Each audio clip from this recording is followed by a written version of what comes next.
Kita ke informasi lain pemirsa, keributan terjadi saat proses penggusuran tanah dan bangunan di Tapanuli Utara, Sumatera Utara. Warga yang tak terima mengadang aparat di lokasi.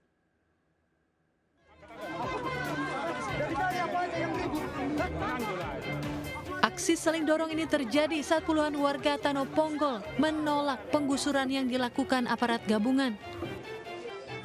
Seorang pemuda yang mencoba menghalangi alat berat bahkan terjatuh usai ribut dengan polisi di Dusun Tapianauli, Desa Huta Ginjang, Kecamatan Muara, Tapanuli Utara, Sumatera Utara. Menghindari hal yang tidak diinginkan, kuasa hukum pihak tergugat memohon agar rumah kliennya tidak dirobohkan. Disetujui, warga akhirnya membuka rumah masing-masing dengan alat seadanya. Namun pihak PN Tarutung justru melakukan penggusuran kebun kopi milik warga yang menjadi mata pencarian mereka. Warga dan tergugat sangat kecewa karena objek tanah yang dieksekusi oleh pihak PN Tarutung adalah salah alamat, bukan objek areal yang ditempati oleh penggugat. Karena ini adalah tanah wilayah, tanah adat, tanah dari keluarga besar Obaran Opu Batumas, tidak ada jalan ceritanya sebetulnya itu menjadi dua kepemilikan, pasti satu kepemilikan. Tapi ini dahulu memang salah satu kesatuan Gali Lumansyar.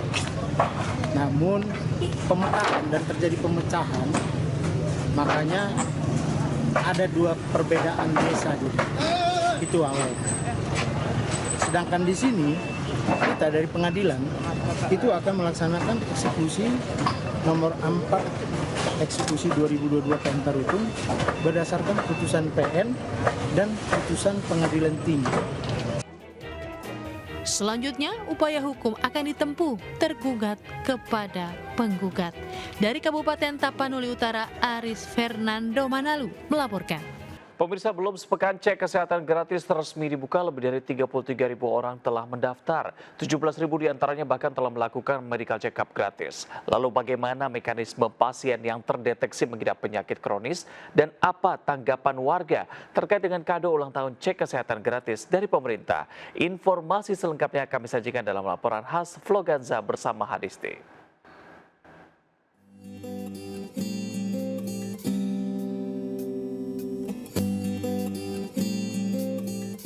Pemerintah Indonesia secara resmi meluncurkan program cek kesehatan gratis pada 10 Februari 2025 lalu.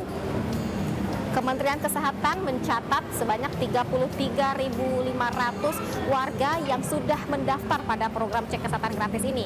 Adapun 17.000 warga diantaranya sudah diperiksa di seluruh Indonesia. Program cek kesehatan gratis ini dilatar belakangi oleh sebanyak 600 warga Indonesia yang meninggal akibat penyakit kardiovaskular yang sebenarnya ini bisa dicegah. Lalu jenis penyakit apa saja yang bisa di-cover dan seperti apa rujukannya bagi pasien yang menderita atau mengidap penyakit kronis. Apakah biaya pengobatan ini dapat ditanggung oleh BPJS? Yuk kita cari tahu.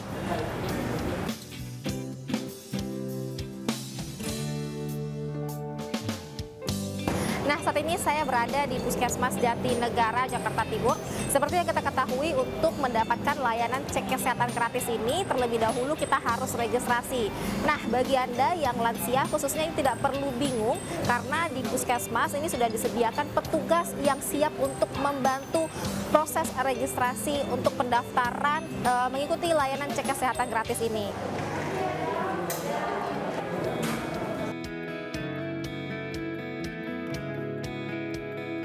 Untuk sementara layanan cek kesehatan gratis ini dapat dilakukan bagi Anda yang berulang tahun dengan usia di bawah 6 tahun dan juga di atas 18 tahun.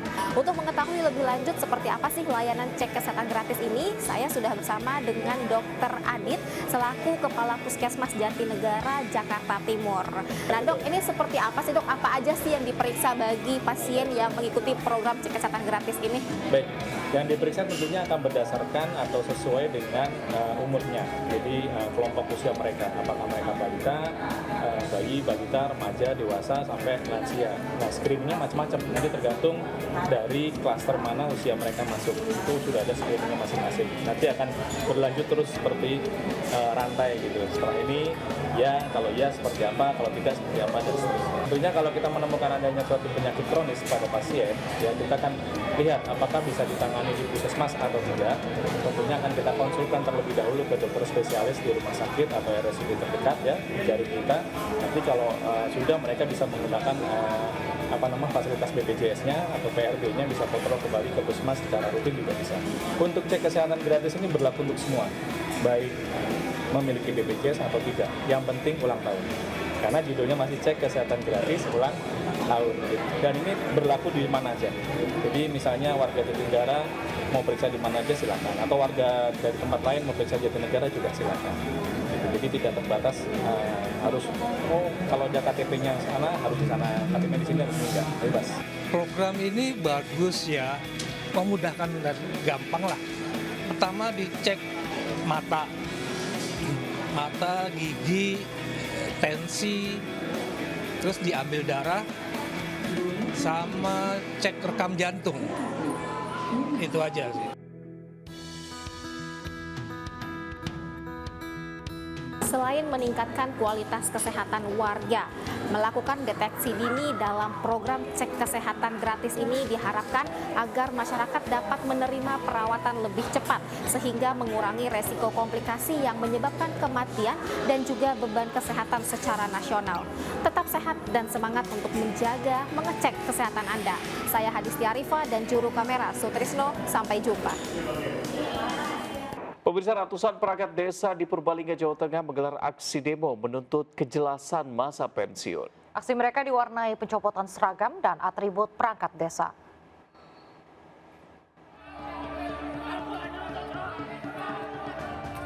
...133 perangkat desa yang tergabung dalam Persatuan Perangkat Desa Indonesia Kabupaten Purbalingga beramai-ramai mencopot seragam dinas harian dan kartu tanda pengenal mereka.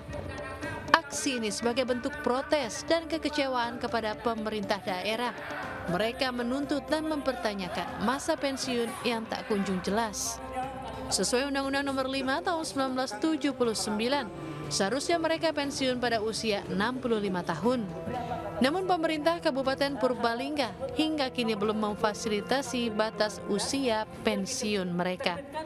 Masa jabatan itu memang tidak tersebut, tetapi secara implisit ya, tetapi di dalam SK tersebut ada konsideran Perda nomor 7 tahun 82. Nah, itu yang menjadi polemik. Kami memang menanyakan, oke, kalau mereka tidak 65 tahun mau berapa tahun mereka? Mereka kan harus punya masa pensiun nih. Para perangkat desa berharap pemerintah daerah dapat segera memberikan solusi. Jika tidak, mereka mengancam akan melakukan aksi serupa di tingkat yang lebih tinggi. Dari Purbalingga, Jawa Tengah, Catur Edi Purwanto melaporkan. Seorang pengemis kaya ditangkap Satpol PP di Kediri, Jawa Timur membawa uang 30 juta rupiah dalam tasnya. Pengemis ini diamankan karena kerap meminta uang dengan cara memaksa kepada pengguna jalan.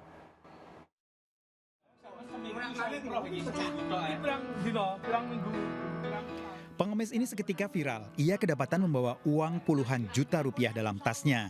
Uang disimpan dalam tas plastik kresek dengan pecahan beragam. Uang kertas digulung dan diikat dengan karet gelang. Uang logam disimpan dalam plastik terpisah.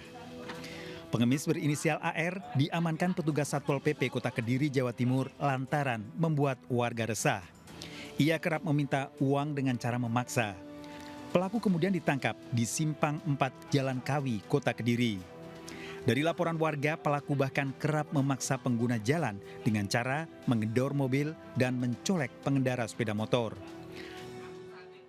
Dia membawa satu buah tas tanggung sama tas kresek. Setelah kita lihat ada beberapa bendel kresek, 6 atau 7 itu berisi uang recehan dan juga ada uang ratusan ribuan ya yang dibendel dengan rapi. Itu ada sekitar ya hampir 6 atau 7 kemarin itu. 67 apa Pak? Bendel. Oh, uang 67. Kalau AR membawa 5 tas plastik kresek berisi uang. Meski tidak dihitung secara teliti, petugas Satpol PP memperkirakan jumlah uang yang dibawa pengemis AR lebih dari 30 juta rupiah. Dari pengakuan AR, uang itu diperoleh dari mengemis. Setiap harinya, AR bisa mendapatkan uang sekira Rp150.000 dari mengemis di kota Kediri. Dari Kediri, Jawa Timur, Afnan Subagio melaporkan. Pemirsa, TNI Angkatan Laut memastikan pembongkaran pagar laut di perairan Kabupaten Tangerang, Banten berakhir Kamis kemarin. TNI Angkatan Laut bersama nelayan membongkar pagar laut yang tersisa sepanjang 1 km di perairan Kabupaten Tangerang. Pembongkaran berakhir pada Kamis kemarin setelah pagar bambu sepanjang 30,16 km seluruhnya dibongkar. Komandan Pasmar 1 Brigjen TNI Marinir Hermanto mengatakan pembongkaran selesai selama 11 hari atau melebihi dari target yang ditetapkan 10 hari. Terkait dengan pembongkaran pagar laut yang dilakukan sejak 18 Januari lalu, sorotan publik tertuju pada muara penyidikan kasus, termasuk sejumlah nama besar dalam korporasi yang terlibat pemasangan pagar laut. Kejaksaan Agung mengatakan masih akan menunggu investigasi KKP. KPK mengatakan masih mempelajari laporan terkait dengan dugaan korupsi penerbitan SHM dan SHGP. Sementara itu DPR mengancam akan membentuk pansus.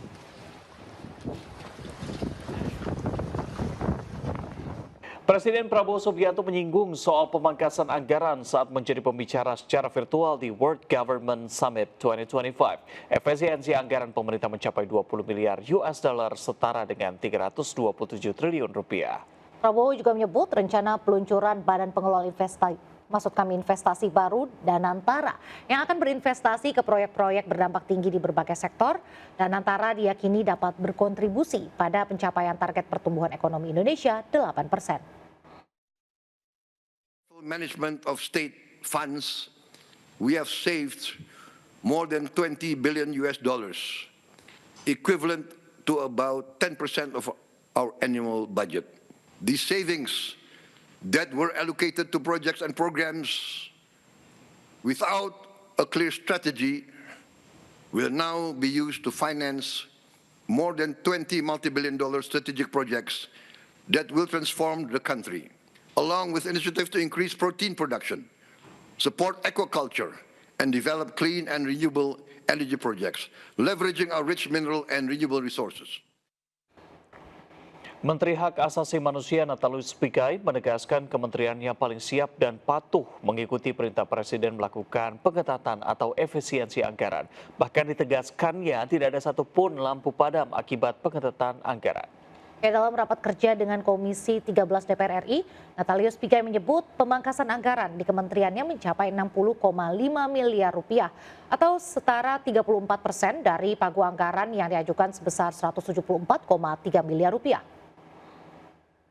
Cek di televisi, di media cuma satu-satunya yang menyatakan siap dan tidak terpengaruh.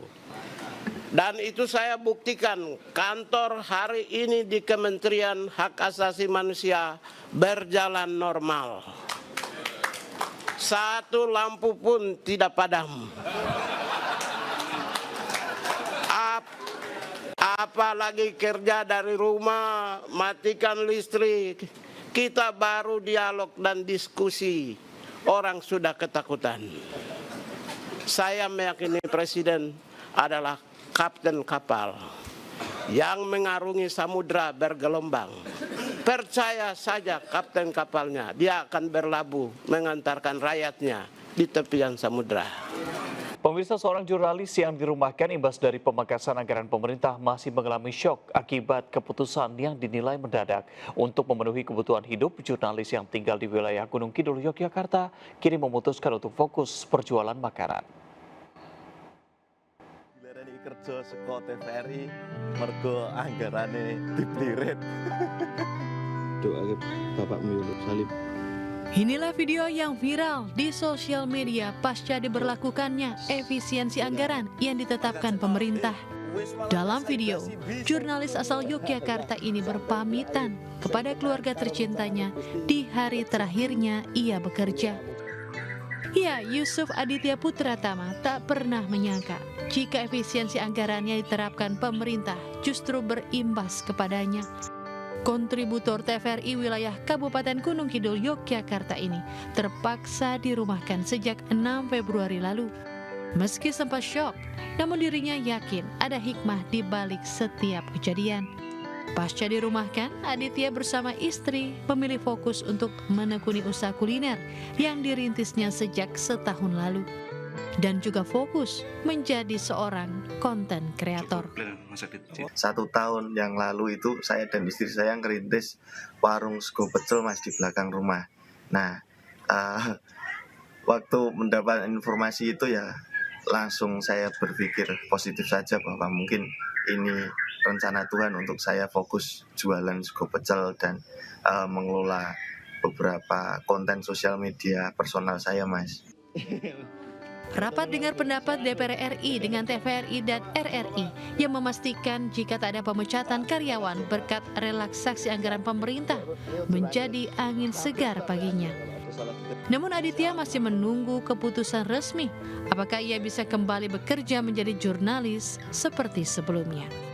Dari Gunung Kidul, Yogyakarta, Kismaya Wibowo melaporkan. Pemirsa, Presiden Prabowo Subianto melakukan penghematan anggaran yang telah tertuang dalam Instruksi Presiden Nomor 1 Tahun 2025 tentang efisiensi belanja APBN dan APBD 2025. Raisa Nadia akan menyampaikan lewat infografis berikut ini. Baik, terima kasih Reza. Pemirsa, Presiden Prabowo Subianto meminta jajaran kabinetnya untuk menghemat anggaran belanja terlebih pengeluaran yang tak perlu. Ia meminta para pembantunya untuk mengurangi rapat, seremoni, dan juga perjalanan dinas. Prabowo menargetkan penghematan 306 triliun rupiah dari total belanja negara 2025, 3.621,3 triliun. 256 triliun dari belanja kementerian atau lembaga dan 50 triliun dari dana transfer ke daerah. Penghematan dilakukan agar negara lebih banyak mengalokasikan untuk program makan bergizi gratis dan juga perbaikan sekolah. Dalam surat edaran Menteri Keuangan, terdapat 16 item belanja yang perlu dipangkas anggarannya dengan persentase bervariasi dari 10% hingga 90%. Di antaranya ada anggaran untuk belanja peralatan kantor, seremoni, rapat dan seminar, kajian dan analisis, sewa kendaraan, pengadaan alat dan mesin, serta perjalanan dinas tentunya. Kebijakan ini juga berdampak pada beberapa kementerian atau lembaga. Di antaranya Badan Kepegawaian Negara mengajak ASN bekerja dari kantor atau WFO hanya 3 kali seminggu dan 2 harinya lagi bekerja dari mana saja atau work from anywhere. Lalu Lembaga Penyiaran Republik Indonesia atau RRI dan juga TVRI sempat berencana untuk melakukan PHK. Namun dalam rapat bersama DPR, baik RRI dan juga TVRI memastikan pegawainya tetap bekerja seperti biasa. Penghematan besar-besaran ini tentunya menimbulkan pro kontra di masyarakat, terutama untuk ASN. Terlebih lagi, tidak semua kementerian terdampak kebijakan penghematan dengan pertimbangan strategis dan kebutuhan nasional mendesak. Salah satunya Kementerian Pertahanan. Aturan ini juga dianggap dapat menyebabkan kinerja ASN menurun serta jumlah tenaga honorer terancam dikurangi. Kembali ke Reza. Baik, terima kasih Raisa. Pemirsa, Pengadilan Tinggi Jakarta menggelar sidang pembacaan putusan banding Harvey Mois dan Helena Lim terdakwa dalam kasus korupsi timah yang merugikan negara hingga 300 triliun rupiah. Majelis Hakim memutuskan hukuman Harvey diperberat dari 6,5 tahun menjadi 20 tahun penjara. Sementara Helena Lim dikenakan hukuman 10 tahun penjara. Terdakwa Harvey Mois telah terbukti secara sah dan meyakinkan bersalah melakukan tindak pidana korupsi yang dilakukan secara bersama-sama dan melakukan tindak pidana pencucian uang. Terdakwa Harvey Mois dinyatakan sah bersalah atas tindak pidana korupsi dan pencucian uang. Harvey disebut menjadi salah satu aktor penting dalam tindak pidana korupsi PT Timah Tbk. Serta adanya upaya memperkaya diri sendiri sebesar 420 miliar rupiah. Berdasarkan pertimbangan Majelis Hakim, hukuman terdakwa Harvey Mois diperberat dari 6,5 tahun menjadi 20 tahun penjara di tingkat banding. Selain dikenakan denda sebesar 1 miliar rupiah, subsidi dan 8 bulan kurungan, Majelis Hakim juga menambah hukuman uang pengganti untuk Harvey dari semula 210 miliar rupiah menjadi 420 miliar rupiah. Jatuhkan pidana kepada yang terdakwa Harvey Muiz dengan pidana penjara selama 20 tahun dan denda sebesar 1 miliar rupiah dengan ketentuan apabila denda tersebut tidak dibayar akan diganti dengan pidana kurungan selama 8 bulan. Selain terdakwa Harvey Muiz, Majelis Hakim juga memperberat masa hukuman penjara terdakwa Helena Lim dari semula 5 tahun penjara menjadi 10 tahun penjara dengan denda 1 miliar rupiah subsidi 6 bulan kurungan. Majelis Hakim pun menjatuhkan pidana tambahan berupa pembayaran uang pengganti sebesar 900 juta rupiah. Diketahui, kasus korupsi pengelolaan tata niaga komoditas timah terbukti menyebabkan kerugian negara sebesar 300 triliun rupiah. Kerugian negara ini mencakup penyewaan alat pelogaman hingga kerusakan lingkungan. Dari Jakarta, Yasmin Atania, Zulkarnain, iNews melaporkan. Hakim Tunggal Pengadilan Negeri Jakarta Selatan, Ju Yamto, menolak pra-peradilan Sekjen PDIP Hasto Kristianto. Dengan putusan tersebut, status tersangka Hasto yang ditetapkan KPK adalah sah.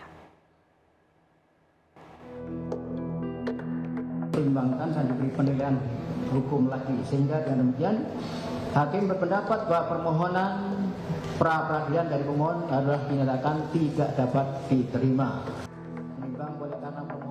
Hakim Tunggal Pengadilan Negeri Jakarta Selatan Ju Yamto menyatakan tidak dapat menerima pra-peradilan dari Sekjen PDIP Hasto Kristianto. Dengan putusan tersebut, status tersangka Hasto yang ditetapkan KPK adalah sah. Dalam pertimbangannya, Ju Yamto mengabulkan eksepsi yang diajukan oleh pihak KPK. Pasalnya, KPK keberatan dengan dalil gugatan Hasto yang mengajukan keberatan atas 2 surat perintah penyidikan. Menurut Hakim, seharusnya permohonan pihak Hasto diajukan dalam 2 bentuk gugatan pra-peradilan. Sementara kuasa hukum Hasto Todung Mulya Lubis mengatakan ditolaknya pra-peradilan Hasto bukanlah akhir. Dirinya akan menyampaikan ke publik terkait upaya hukum yang akan ditempuh selanjutnya. Tapi apa dikata, kita mendapat putusan yang dangkal. Ini bukan pendidikan hukum, ini pembodohan hukum. Apa yang akan kita lakukan? Tapi this is not the end. This is not the end. Perjuangan untuk menegakkan hukum dan keadilan adalah kewajiban yang ada pada pundak kita semua. Diketahui Hasto menggugat KPK lantaran ditetapkan sebagai tersangka atas dugaan suap dan perintangan penyidikan dalam perkara ex-calon anggota legislatif PDIP Harun Masiku. Dari Jakarta, Ismalia Dede Rudi, iNews melaporkan. Presiden kelima Republik Indonesia Megawati Soekarno Putri berziarah ke makam Nabi Muhammad SAW untuk menyempurnakan ibadah umrohnya. Megawati memanjatkan doa untuk keluarganya dan bangsa di Raudah. Megawati memulai rangkaian ziarah makam Nabi Muhammad SAW di kawasan Masjid Nabawi Madinah, Arab Saudi. Megawati didampingi 2 anaknya yakni Puan Maharani dan Muhammad Rizky Pratama bersama cucunya Diah Pikatan Orisa serta ditemani oleh sejumlah delegasi lainnya dari Indonesia. Di antaranya Duta Besar Indonesia untuk Tunisia Zuhairi Misrawi. Megawati dan rombongan memasuki Masjid Nabawi dan langsung melaksanakan sholat sunnah tahiyatul masjid, sholat sunnah taubat dan sholat sunnah hajat. Megawati dipandu oleh Sheikh Mustafa Muhammad Al-Arabi, protokol kerajaan untuk Masjid Nabawi, serta penjaga makam Nabi Muhammad untuk menyampaikan salam kepada Rasulullah.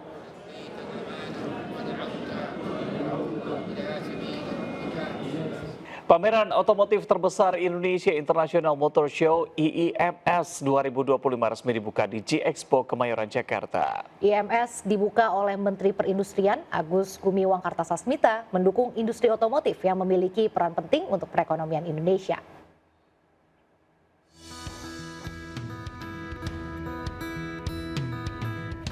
Pameran Otomotif Indonesia International Motor Show atau IIMS 2025 resmi dibuka mulai 13 Februari hingga 23 Februari mendatang.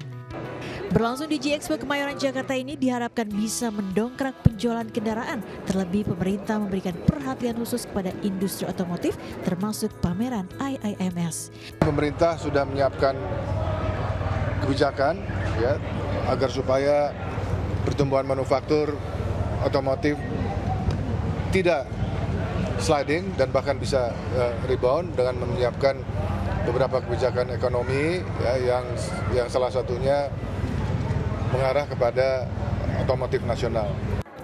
Senada dengan pemerintah, sejumlah pelaku usaha memastikan mendukung pemerintah meningkatkan teknologi yang ramah lingkungan atau transisi hijau.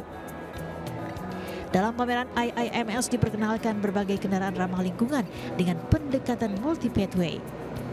Teknologi yang dipamerkan meliputi kendaraan berbahan bakar fleksibel atau bioethanol, hybrid electric vehicle plug-in, hybrid electric vehicle berbasis hidrogen.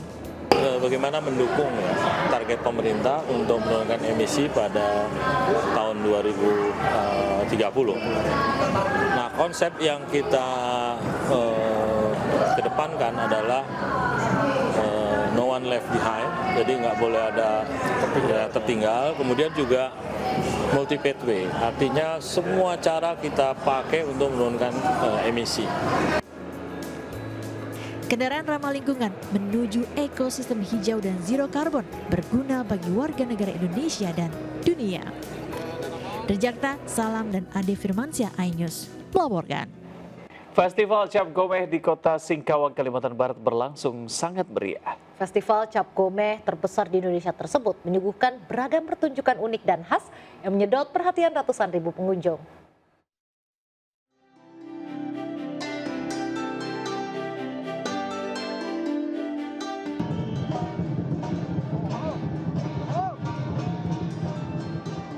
Festival Cap Gomeh tahun 2025 di kota Singkawang, Kalimantan Barat berlangsung sangat meriah. Beragam pertunjukan unik dan atraktif khas etnis Tionghoa menarik ratusan ribu pengunjung, mulai dari tarian naga, tarian barongsai, hingga aksi ekstrim ratusan tatung.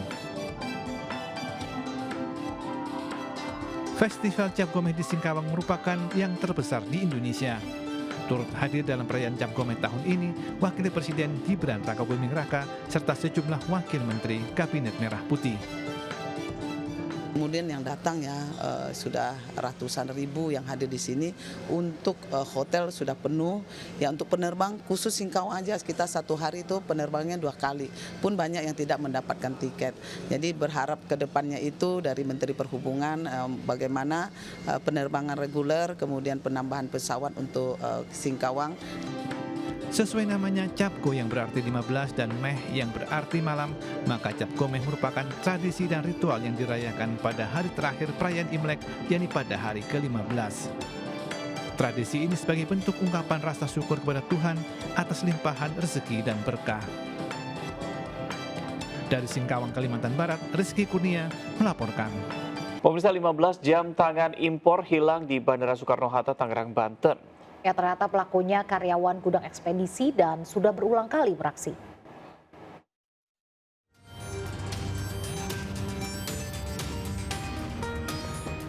Anggota Reskrim Polresta Bandara Soekarno-Hatta, Tangerang, Banten menggeledah rumah karyawan PT JAS yang merupakan salah satu vendor gudang kargo di Bandara Soekarno-Hatta. Hasilnya, polisi menemukan 15 unit jam tangan impor dari Cina yang harga jual per unit seharga 6 juta rupiah.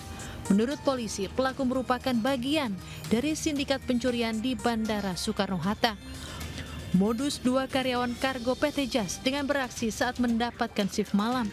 Keduanya juga bekerja sama dengan 2 penadah yang juga ikut ditangkap.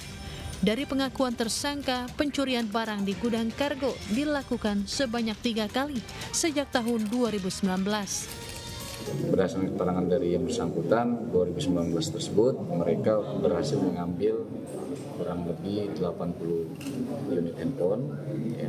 Kemudian ada beberapa lembar baju kalau menurut mereka sih.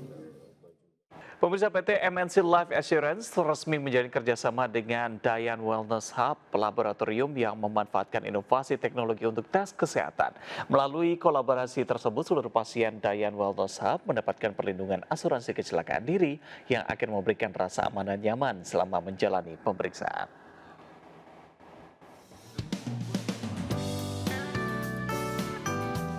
Sebagai salah satu perusahaan asuransi jiwa terkemuka di tanah air, PT MNC Life Assurance resmi bekerjasama dengan Dayan Wellness Hub, sebuah laboratorium dengan teknologi screening paling mutakhir yang salah satunya pencegahan kanker. Kerjasama asuransi kecelakaan diri dari MNC Life ini menjadi bentuk komitmen dalam memberikan perlindungan terbaik kepada para pasien. Bagi siapapun yang menjadi customer Dayan Wellness Hub, otomatis sudah tercover asuransi dari MNC Life selama 1 tahun. Jadi jangan sia-siakan kesempatan ini, segera hubungi Dayan Wellness Hub dan dapatkan manfaat dan fasilitas dari kami. Dayan Wellness Hub mengambil langkah penting dalam meningkatkan pelayanannya terhadap para pasien dengan mengutamakan keamanan dan kenyamanan sebagai prioritas melalui asuransi kecelakaan diri dari MNC Life. Kami dari Dayan Wellness Hub ini punya program Cancel the Cancer yang terkait dengan pencegahan atau screening dari kanker serviks. Bagaimana pada akhirnya mempromosikan kesehatan untuk masyarakat luas. Masalah pencegahan ya, ini adalah tanggung jawab kita ya. Semuanya sebagai bangsa gitu. Jadi MNC yang mempunyai visi ini saya berterima kasih karena persoalan kanker maupun persoalan produktivitas dengan adanya brand assessment adalah persoalan bangsa gitu. MNC Life berkomitmen akan terus menghadirkan produk dan layanan terbaik serta meningkatkan jaringan kerjasama yang memberikan banyak manfaat bagi pengguna layanan guna menghadapi tantangan di masa mendatang. Dari Jakarta, Rian Rahman, Andri Setiawan, iNews melaporkan. Pengurus Partai Perindo semakin intensif menggelar rapat konsolidasi di berbagai daerah. Rapat konsolidasi dilakukan guna memperkuat struktur partai serta menjaga kekompakan dan soliditas antar pengurus pusat dan daerah.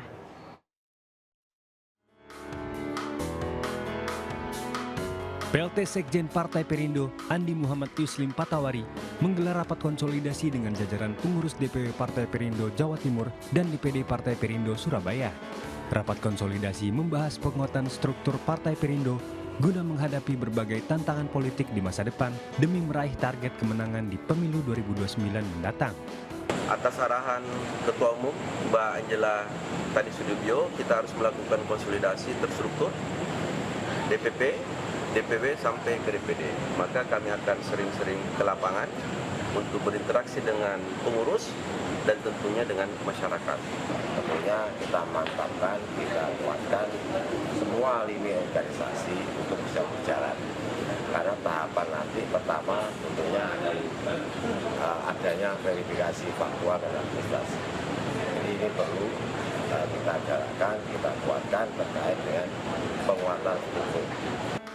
Dalam rapat konsolidasi ini, jajaran pengurus dan kader partai pimpinan Angela Tanu Sudibyo ini juga diminta untuk mensosialisasikan program-program partai kepada masyarakat.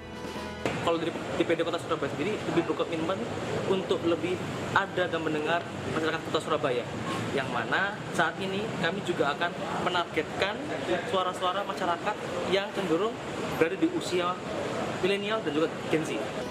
Konsolidasi antar kader partai berlambang Raja Wali mengembangkan sayap ini akan terus digalakan agar Partai Perindo semakin solid untuk menghadapi pemilu 2029 mendatang. Dari Surabaya, Jawa Timur, Hari Tambayong, iNews melaporkan. PT MNC Life Assurance atau MNC Life turut berpartisipasi dalam ajang The 10 NXT CX DX Summit and Awards di Jakarta. Ajang tersebut menjadi tempat bertukar ide dan pemikiran mengenai tren terkini dalam dunia customer experience dan transformasi digital.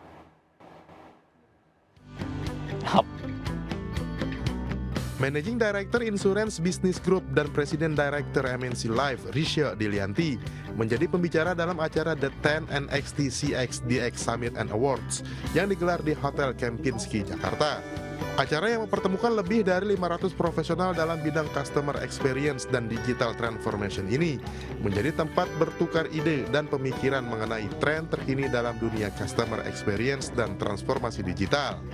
Diskusi ini membahas strategi dalam membantu perusahaan untuk memenuhi ekspektasi pelanggan yang semakin meningkat.